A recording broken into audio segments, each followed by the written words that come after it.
Aurora Turki versus RRQ Hoshi. Di mana match kali ini menjadi match do or die dari Aurora Turki. Satu kesalahan atau satu kekalahan akan membuat mereka tereliminasi. So, kita akan ngelihat mampukah mereka mengalahkan sang raja dari segala raja.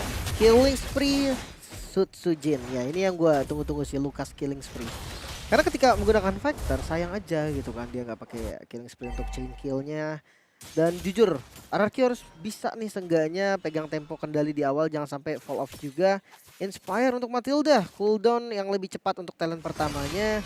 Ternyata kalau detail masih standar lah, masih klasik dari Emblem juga. Dan rotasi cepat. Oke, tapi kali ini Rince yang terkena first blood. Rotasi cepat dari Apex 47 yang memang membuahkan hasil maksimal. Apakah ini udah mulai tanda bahaya juga untuk RRQ karena lagi-lagi setup mereka bakal sedikit keganggu untuk di turtle? Kayaknya bakal lumayan bahaya, tapi nggak sampai yang signifikan banget karena levelnya juga masih bisa untuk catch up lagi. Tinggal ditahan sedikit, turtle di delay dulu kan untuk beberapa waktu sampai range-nya akhirnya ngejar. Tapi mungkin untuk range nggak boleh terlalu ini kali ya, jangan terlalu sering trading damage juga. Karena tadi Cecilia di mid ya kan, berarti dia kena poke damage yang lumayan banyak loh sampai bisa di finishing sama Apex. Iya, dan nggak sempat juga ya nge-trigger Flicker untuk bisa escape dari jangkauan Apex 47. Sejauh ini Toy yang menerima tekanan cukup banyak. Karena Apex 47 pun selalu memantau di mana pergerakan dari pemain-pemain RRQ Hoshi. Di sisi lain Lunar yang sekarang harus berhati-hati. Menghilangnya Idok dari jangkauan Aurora Turki membuat mereka bermain di dalam zona yang aman. Ya, ini nggak bisa terlalu agresif juga karena memang support kan bawahnya dari romernya. Sutsujin ada di posisi yang bagus banget. Oke, belum terexpose, tapi kali ini TNC yang dituju dan langsung Unleash the Beast. Sutsujin berhasil membuat TNC tereksekusi. Dan poin kill pertama untuk RRQ di tangan Dairen. Lumayan banget ya untuk awalan yang bagus, sementara turtle juga terbuka. Gak free tapi karena masih di kontes. Yap, reward manipulations, Rince menangkap dua member di sana. Sanguine Claw yang dikeluarkan belum mampu membuat pertahanan dari RRQ Hoshi hancur di area turtle, dan Sutsujin lagi-lagi retributions yang lebih on point. Kali ini membuat keuntungan untuk RRQ. Masih mau lebih kah? Invade jungle masih dilakukan juga, tapi RRQ sadar dia nggak boleh lama-lama ada di sana. Tapi top lane, gold lane sama-sama low. Ya, ini kita lihat benar-benar gimana Aurora Turki juga bisa memaksimalkan early game yang harusnya RRQ Hoshi bisa mainkan di game pertama ini. Mereka mengantisipasi dengan sangat baik, dan Dead Sonata yang baru saja meng-cancel Sigi Boom agar dia recall-nya sedikit terlambat. Lumayan ya. Seenggaknya minion depannya hilang sih. Jadi kalau memang mau ditahan ya atau mau dicepetin juga minion depannya jadi nggak keambil. Sementara pattern jungle-nya masih lumayan bagus. Gue ngeliat Tianzi masih dapetin timingnya. Karena dari segi level juga ya so-so lah bisa dibilang. Permasalahannya adalah rotasi ke arah mana nih yang dituju oleh Aurora Turki. Karena masih sampai saat ini gue cuma ngeliat Apex ngebayang-bayangin Idok aja. Iya, tapi Apex ini harus sudah mulai mirroring lagi sih. Karena pergerakan dari Idok yang tadi terbaca di bagian bawah, tapi mapnya masih belum kebuka semuanya. Keberadaan dari Sutsujin yang nggak ke-expose membuat keuntungan untuk di teamfight sebelumnya. Dan kali ini menjadi PR banget untuk Apex 47 agar member-member lain dari Aurora Turki lebih aman untuk bisa mendapatkan farm pattern mereka. Oke, sementara udah selesai nih dari jungle, semuanya udah habis. Berarti PR mereka tinggal ya rotasi, pilih laning yang memang akan jadi tujuan terbaik mereka. Mungkin tempat turtle sih, tempat spawnnya turtle nanti bisa dibilang yang terbaik, tapi ada trapping. Yang ini nggak kalah bagus juga nih. Ini mempersiapkan dua member dari RRQ untuk menjebak TNC ya. Tapi sejauh ini sepertinya makro dari TNC masih cukup aware dengan menghilangkan Sutsujin juga Idok. Membuka visions ke arah orange buff, dan apakah akan dikontes orange buff di bagian bawah karena ini timingnya tepat dengan turtle kedua yang respawn. Ya, mereka harus pilih sih, nggak bisa ngambil semuanya dan turtle lah yang dipilih seperti oleh RRQ. Apex 47 memang memantau dari area rerumputan sana, dan memang RRQ masih belum terlalu menuju ke arah turtle-nya. Dan kali ini sepertinya timing untuk Aurora juga sudah mulai tepat nih ya, karena keberadaan dari TNC di area purple buff, kemungkinan akan ada kontes yang terjadi di sini. Persiapkan setup di bagian belakang, Retribution setelah dikeluarkan, Sutsujin yang kembali menerima turtle-nya terjebak dalam real manipulations. TNC still survive, tapi dikejar lagi Dairen, dan itu dia momen untuk melarikan diri yang sangat tepat. Backupan pun datang dari Lunar yang membuat nggak ada korban jiwa dari Aurora. Wow, nyaris banget tadi tumbang. Tapi berarti nggak ada korban sama sekali nih, karena masih berlanjut juga.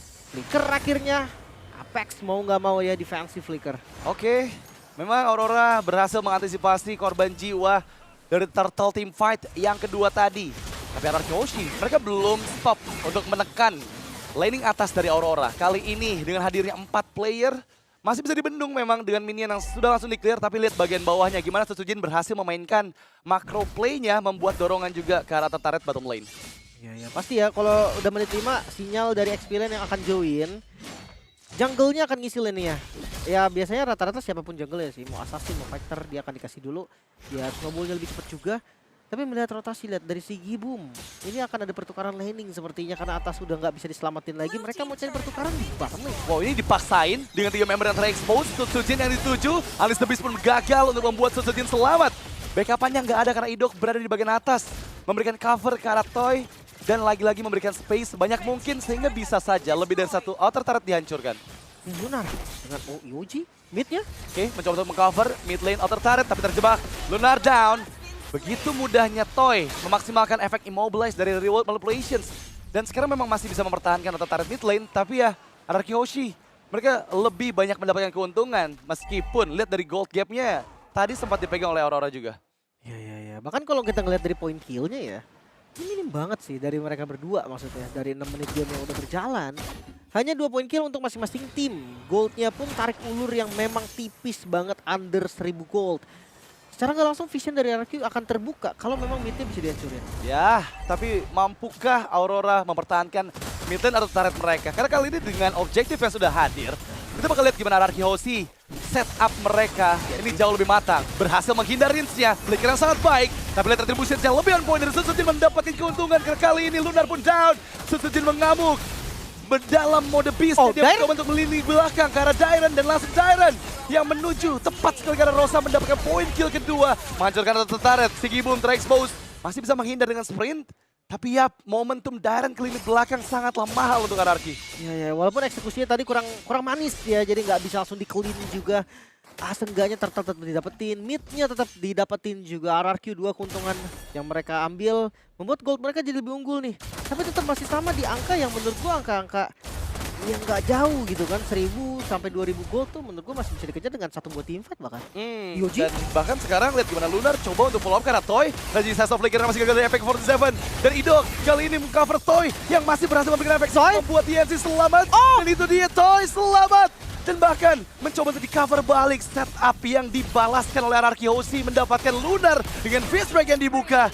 Dairon lagi-lagi memberikan momentum untuk Anarchy Hoshi. Sutsujin coming in, Alice the Beast, TNC yang dituju, dikejar, dan flash combo yang mendapatkan target kedua. Bahkan Rosa pun hilang. 3 member down dari Aurora Turki membuat RRQ berlipat ganda keuntungan mereka. Counter setup yang begitu manis, backup dari Idok, guiding win, plus flicker bahkan tadi ke bagian belakangnya membuat posisi dari Toy sangat aman dan flash of the assist di first item yang membuat Idok bisa menyelamatkan posisi Toy tadi yang udah sangat-sangat terancam, hampir terbilang dead end bahkan. Ya, itu timing yang tepat dari Sterling Eagle juga ya, karena nangkep TNC yang bisa saja ngasih last hit dengan Evil Queller-nya atau dengan Blade Surge-nya. Dan RRQ, wow, counter setup yang begitu manis, lagi-lagi dipercepat dengan dia movement dari Idok sih. Jadi mereka lebih siap juga untuk setup ketika Aurora mencoba untuk mengisolasi beberapa member dari RRQ. Nyaris banget tadi sebenarnya. Tapi memang foto ini item yang menurut gue sangat-sangat berbahaya ya untuk sekarang ya. Karena bermainnya sama kalkulasi damage. Kalau seandainya salah sedikit aja, itu bakal baik. Apex tertinggal sendirian dan Apex pun down. Insta pick off dari Toy. Yang kali ini membuat stack dari Skypiercer ada di angka 40. Dan ini akan mempermudah juga Toy mendapatkan eksekusi demi eksekusinya. Udah nggak bisa sih untuk nahan damage. Mungkin di awal ya dia bisa nge-mirror terus, dia nge-spinning terus. Tapi sekarang udah nggak bisa. So Lord, ini akan free untuk RRQ. Oke, Free Lord yang akan dimaksimalkan ke lini atas mungkin. Dorongan memang terlihat dari segi Pum yang sejauh ini cukup aman ya. Seorang diri Rosa Flicker berhasil men-trigger 2 ultimate yang begitu penting untuk RRQ di teamfight selanjutnya. Meskipun ada beberapa waktu sebelum Lord yang pertama hadir. Circling Eagle tadi ya. Lumayan sih reward manipulation ini gue dulunya kan lumayan ya, gak cepet banget. Tapi kalau bayarannya flicker menurut gue oke. Gak ada flickernya dari Rosa, ini bisa banget ditarget nanti sama Dairon mungkin atau Sutsujinnya ke belakang. Karena lumayan pede kan, ada guiding win yang bisa nge-backup nantinya. Jadi jangan sampai gak dimaksimalin juga. So untuk Lord yang pertama memang gak tebel Lordnya, cuma tetap jadi ancaman bagi orang Turki. Iya, mereka mengancam dari banyak sisi sih. Karena lagi-lagi dengan Lord yang bergerak di bagian bawah sekarang, Sutsujin memberikan space untuk teman-teman RRQ Hoshi bisa mendorong laning lainnya. Dia shown seorang diri, dia percaya diri banget. Cover yang cepat dari Idok akan mempermudah juga Sutsujin untuk escape. Tapi jangan lupakan Lord yang di slow push ini akan memberikan lebih dari satu super wave minion yang bisa dimanfaatkan oleh RRQ. Lihat itu dia.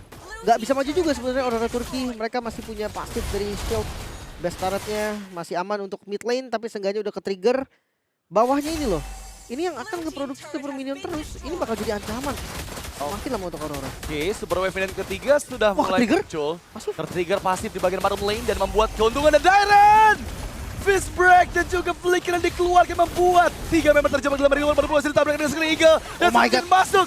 1 member hilang, Apex 47 down, Rosa hilang, double untuk Toy. Sutsujin still survive. Kali ini triple kill looking for Maniac. Dan satu momentum 7! Toy menutup game pertama untuk RRQ Hoshi.